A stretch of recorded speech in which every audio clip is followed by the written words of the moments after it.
नमस्कार दोस्तों, स्वागत है हमारे इस YouTube channel Munna study classes में। दोस्तों आज की वीडियो में हम लोग बात करने वाले हैं संस्कृत पत्र लेखन। दोस्तों संस्कृत पत्र लेखन के अंतर्गत आज हम लोग निजी पत्र के विषय में जानेंगे।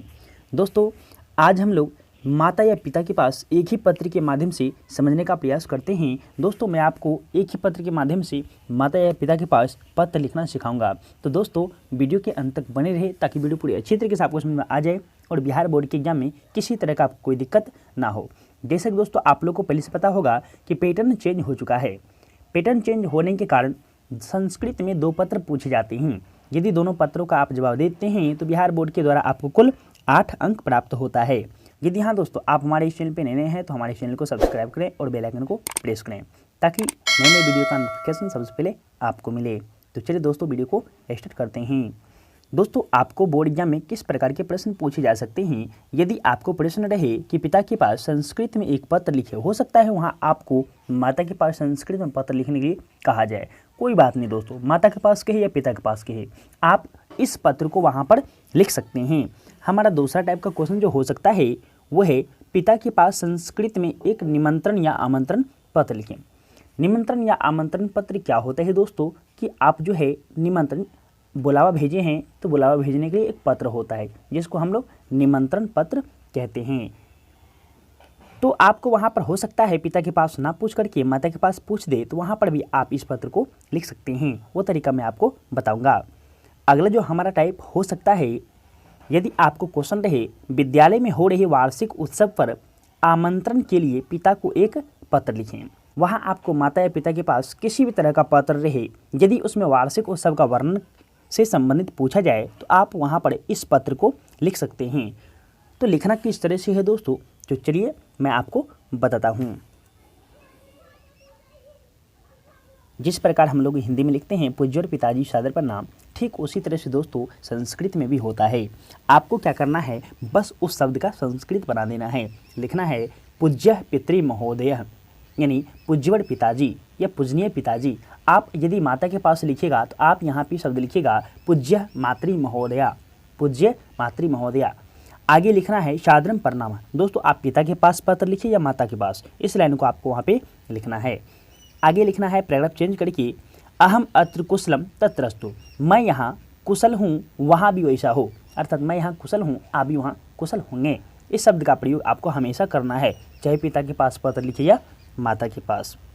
इदम ज्ञात्वा भवान अति प्रसन्न भविष्यति यत् विद्यालये गत दिवसे वाद विवाद प्रतियोगितायां धावन प्रतियोगितायां च मया प्रथमं स्थानं प्राप्तम।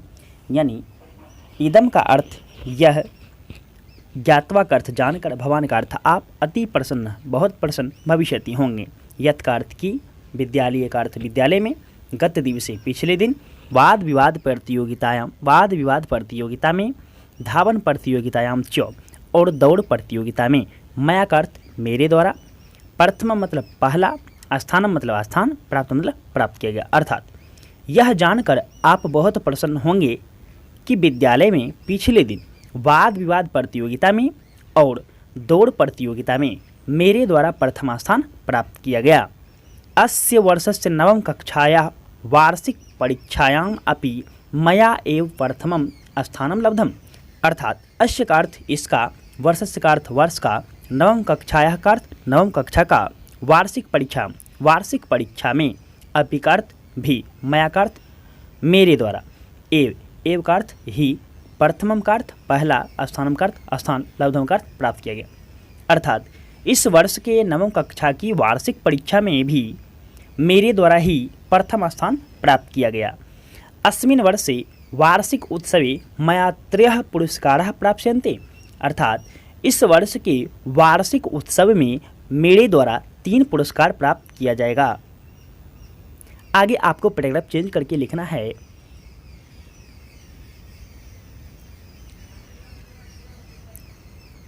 अहम वार्षिक उत्सव आगामी बुधवारम आयोजिष्यते। यानी अयम का अर्थ यह, वार्षिक उत्सव का अर्थ वार्षिक उत्सव, आगामी बुधवार अगले बुधवार को आयोजिष्यते आयोजित किया जाएगा।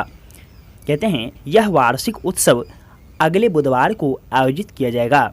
विद्यालय पक्षतः हयः एव निमंत्रण पत्रम प्रेषितम। विद्यालय के पक्ष से कल ही निमंत्रण पत्र भेजा गया।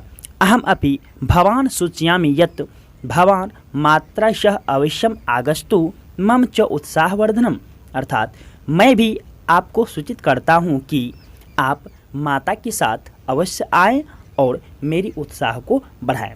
दोस्तों, यदि आप माता के पास पत्र लिखिएगा तो आपको क्या करना है, यहाँ पर जो शब्द आपको दिखाई दे रहा है मात्रा, यहाँ पे आपको पित्रा शब्द लिखना है। क्योंकि हम माता के पास पत्र लिखेंगे तो हम बोलेंगे पिता के साथ आप आइए, यहाँ पे पित्रा लिखिएगा। यहाँ हम पिता के पास लिख रहे हैं इसलिए यहाँ पे मात्रा शब्द दिए हैं। यदि आप माता के पास लिखिएगा तो यहाँ पे आप पित्रा शब्द का प्रयोग कीजिएगा। आगे लिखना है शेष सर्व कुशलम। चाहे पिता के पास पत्र लिखिए या माता के पास, आपको ये शब्द अंत में लिखना है। शेष सर्व कुशलम, शेष सभी कुशल है। जननीय अग्रजाय च मम प्रणाम, माँ और बड़ों के लिए मेरा प्रणाम। यहाँ हम पिता के पास पत्र लिख रहे हैं इसलिए जननीय अग्रजाय च मम प्रणाम लिखे हैं। यदि आप माता के पास पत्र लिखिएगा तो यहाँ पे आप लिखिएगा पित्रे अग्रजाय च मम प्रणाम, पिता और बड़ों के लिए मेरा प्रणाम। आगे लिखना है, समापन करना है आपको भवदीय प्रिय पुत्र, आपका प्रिय पुत्र। चाहे आप माता के पास पत्र लिखिए या पिता के पास, आपको ये शब्द लिखना है और नीचे आपको अपना नाम दर्शा देना है। अब मैं आपको तरीका समझाऊंगा। तो दोस्तों, ये जो आप ऊपर की साइड में दोस्तों आपको जो यहाँ पे कुछ शब्द दिखाई दे रहा होगा खटाल तरह से, ये जो है आपको भी इस तरह से राइट साइड में, ऊपर की राइट साइड में एक खटाल बनाना है और उसमें दिनांक लिखना है। आप जिस तिथि को पत्र लिखिएगा उस तिथि को यहाँ पे दर्शाना है और नीचे लिखना है स्थान, कि आप किस स्थान से पत्र को लिख रहे हैं। दोस्तों, जैसे कि आप लिखिएगा परीक्षा भवन से, तो आप यहाँ पे परीक्षा भवनम या परीक्षा भवनात् लिख सकते हैं।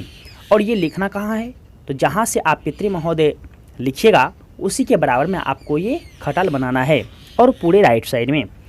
दूसरा तरीका दोस्तों, आप जहाँ से पूज्य पितृ महोदय लिखे हैं तो अगला जो लाइन लिखना है, जहाँ से पितृ महोदय आप लिखे हैं यहाँ से ही आपको दूसरा लाइन, 2 लाइन आपको लिखना है।